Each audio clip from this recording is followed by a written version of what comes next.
बिना सोचे समझे कुछ ना करें। शिक्षाप्रद कहानी। बहुत समय पहले की बात है। एक नगर में एक ब्राह्मण ब्राह्मणी रहते थे। ब्राह्मणी ने घर में एक नेवला पाल रखा था। उसे नेवला बहुत प्यारा लगता था और वह उसकी पूरी देखभाल करती थी। नेवला पूरे घर में घूमने को स्वतंत्र था। कुछ समय पश्चात ब्राह्मणी के एक लड़का पैदा हुआ। तब ब्राह्मण ने अपनी पत्नी से कहा, देखो, हमारे घर में एक प्यारे से बच्चे ने जन्म लिया है। अब इस नेवले को घर से निकाल देते हैं।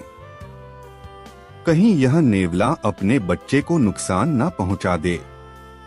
ब्राह्मणी ने ब्राह्मण की बात नहीं मानी, क्योंकि उसे नेवला बहुत प्यारा था। नेवला घर में पहले जैसे ही रहने लगा। ब्राह्मणी अपने बेटे के साथ साथ उस नेवले का भी पूरा ख्याल रखती। धीरे धीरे समय गुजरने लगा। एक दिन ब्राह्मणी पास के कुएं से पानी लेने गई। बच्चा घर पर पालने में सो रहा था और नेवला पास में ही आराम कर रहा था। इतने में कहीं से सांप आया और बच्चे के पालने की तरफ बढ़ने लगा। नेवले ने सांप को बच्चे की तरह आते देखकर वह सतर्क हो गया। नेवला तो वैसे भी सांप का दुश्मन होता है। नेवला सांप के ऊपर टूट पड़ा। बहुत देर सांप से लड़ाई करने के बाद नेवले ने सांप के टुकड़े टुकड़े कर दिए। इस कारण घर में सब तरफ खून के छींटे बिखर गए। नेवले का मुंह भी खून से भर गया। नेवला बहुत ही खुश हुआ कि उसने अपने मालिक के बेटे की जान बचा ली। वह अपनी बहादुरी दिखाने के लिए घर के दरवाजे पर बैठ गया, ताकि ब्राह्मणी जब आएगी तो उसे इस काम के लिए शाबाशी देगी। जब ब्राह्मणी कुएं से पानी लेकर लौटी तो उसने दरवाजे पर खून से सने हुए नेवले को देखा। यह देखकर वह बहुत ही घबरा गई। उसे विचार आया कि इस दुष्ट नेवले ने मेरे बेटे को मार दिया है। इसलिए वह गुस्से से आग बबूला हो गई।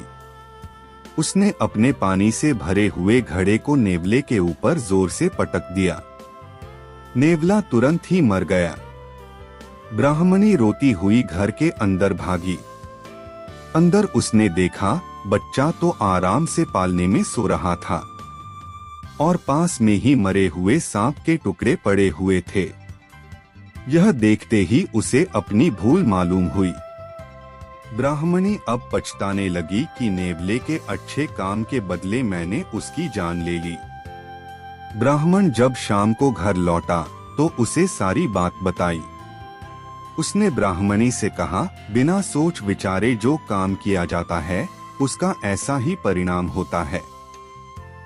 दोस्तों, हमारे जीवन में भी बहुत सारे पल ऐसे आते हैं जिसमें हम आवेश में आ जाते हैं।